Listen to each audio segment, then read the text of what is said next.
Bonjour et bienvenue dans cette nouvelle vidéo et aujourd'hui nous allons attaquer la méthodologie de la contraction de texte. C'est un exercice qu'on aborde dès la classe de seconde et qui te sera extrêmement utile si tu passes en première technologique puisque ce sera au programme du bac de français.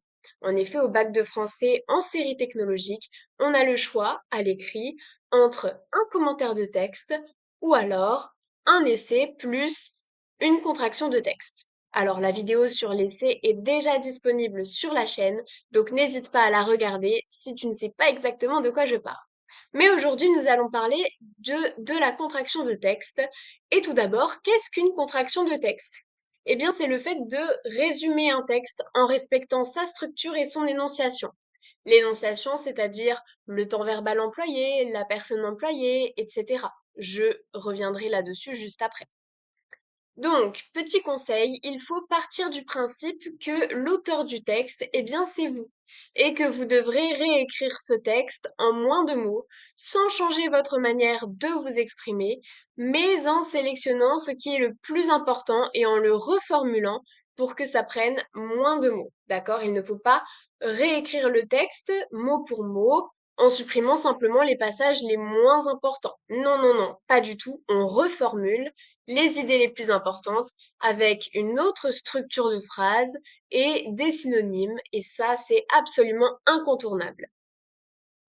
Au brouillon, il y a un petit travail à faire. Déjà, il faut lire le texte plusieurs fois pour bien le comprendre. Repérer la thèse, c'est-à-dire l'opinion de l'auteur pour éviter les contresens.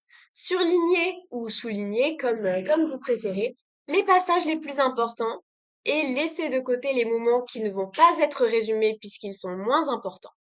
Il faut aussi noter des synonymes pour des mots incontournables qui ont des synonymes. Ce n'est pas le cas de tous les mots, mais pour la plupart des mots, il faut trouver des synonymes, histoire de ne pas répéter ces mêmes mots dans la contraction.